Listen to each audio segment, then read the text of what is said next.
The flashing red and blue lights weren't just a stop, they were an ambush. Two officers swaggered toward a black man in a tailored suit, spewing lies, sneers, and venomous slurs. They thought they had cornered another nobody to humiliate. But under his jacket, a hidden wire fed every word to the FBI in real time. In minutes, their arrogance would become evidence, and when the truth came crashing down, the handcuffs they clamped on him would seal their own destruction. The dawn air carried a crisp bite as Judge Adrian Cole adjusted his navy tie in the rearview mirror of his black sedan. To any onlooker, he appeared to be an accomplished professional preparing for a day of work. But hidden beneath his tailored suit was something far more dangerous than appearance, an undetectable federal wire. Through a nearly invisible earpiece, a calm female voice whispered, "All systems active, Judge. Stay composed. Today is the day." It was Agent Naomi Carter, the FBI operative running the sting. Adrian had agreed months earlier to risk everything. Systematic abuse by District 12 state police had plagued black drivers for years. Illegal stops, fabricated charges, and racial slurs buried in reports. The FBI needed irrefutable proof, and Adrian, with his composure and reputation, was the perfect candidate to gather it. Still, the thought of his wife and daughter at home tightened his chest as he parked at a rest stop off Interstate 75. Minutes later, a white cruiser slithered into the lot. Inside sat Officer Brent Harlow, a man notorious for harassment complaints that mysteriously vanished in paperwork, and his partner, Officer Dana Riley, whose silence often shielded his misconduct. "ETA, 30 seconds, Agent Carter's voice warned. "Recorders live." The cruiser's lights erupted, casting crimson and cobalt shadows across Adrian's car. Harlow swaggered out, confidence dripping like oil. He rapped his knuckles on the window. "License and registration. Now." His tone carried no courtesy, only contempt. Adrian lowered the glass slowly, both hands visible. "Of course, officer. May I ask the reason for the stop?" Harlow smirked. "Driving a car that doesn't look like it belongs to you. Looks stolen to me." His words hit the wire like thunder. Riley stepped closer, one hand resting casually on her weapon. "Step out of the vehicle," she ordered. Though no probable cause had been given. Inside the FBI surveillance van, 100 yards away, agents stiffened. "Violation 1 confirmed," Carter said into her headset. Adrian exited carefully, his every move calm, deliberate. His palms rested on the roof as ordered. Harlow circled him like prey. "Nice ride for someone like you," Harlow muttered, his voice thick with insinuation. "Where'd you get the money? Dealing drugs?" Adrian met his eyes without flinching. "I'm on my way to a legal meeting. Documents are in my briefcase." Harlow barked a harsh laugh. "Legal? You? Don't make me laugh. People like you don't practice law. You break it."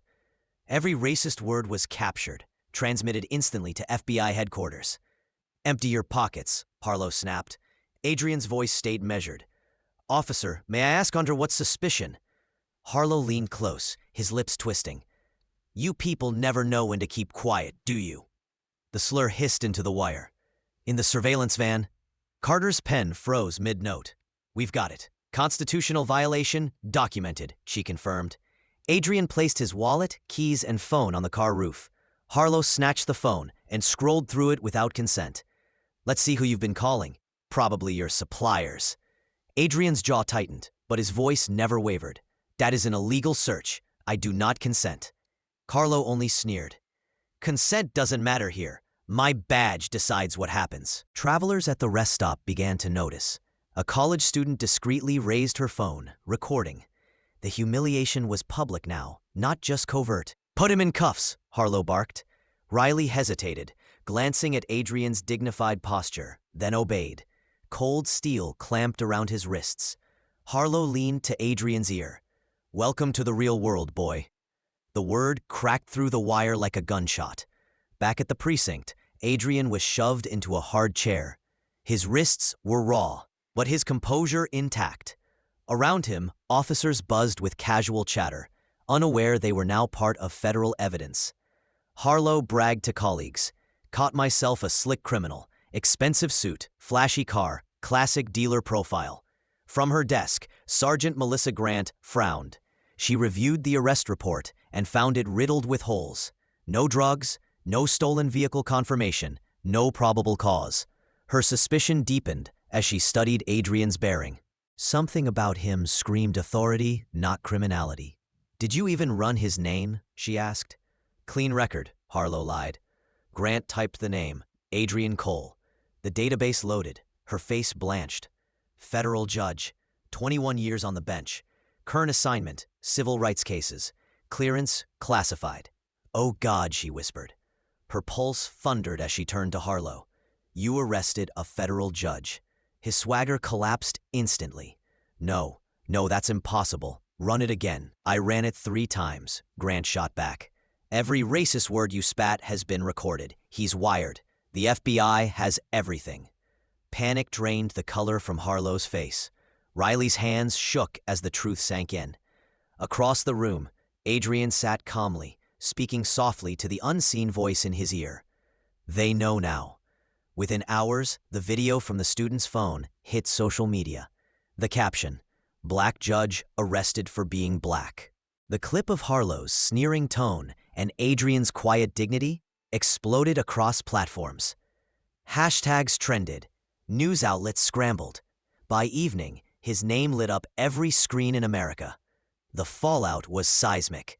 Civil rights leaders demanded action. Politicians scrambled to issue statements. The governor called for transparency. The state attorney general pledged cooperation with federal prosecutors. And behind it all, the FBI unveiled its case. 6 months of surveillance. Hundreds of buried complaints, and now crystal-clear recordings of racial hatred in uniform. Days later, Harlow and Riley were led into court in shackles. U.S. Attorney Lydia Chen laid the charges bare. Violation of civil rights, conspiracy, obstruction, falsifying evidence. The jury listened to Harlow's own words played back in federal court. Gasps echoed when the slur filled the room. Riley, trembling, accepted a plea deal. Harlow, defiant at first, crumbled as conviction loomed inevitable. His career ended in disgrace. His freedom soon to follow. Months later, reforms swept through the state. Bias training became mandatory. Federal monitors oversaw every complaint. And a new Institute for Police Accountability bore Adrian's name, funded to ensure his humiliation birthed permanent change. Standing before graduating cadets, Adrian's voice carried the weight of lived injustice. "I wore a wire, but most people don't have that protection. Remember this. Your badge is power. Use it to protect, never to destroy. Because racism doesn't just end careers, it betrays the oath you swore." The auditorium thundered with applause. Adrian looked over the young faces, knowing his pain had planted seeds of justice that would outlast him. If this story shook you, don't just scroll past. Stand with justice. Hit that like button. Share this video so the world sees the truth. And drop a comment with where you're watching from. And subscribe now. Your voice fuels this fight.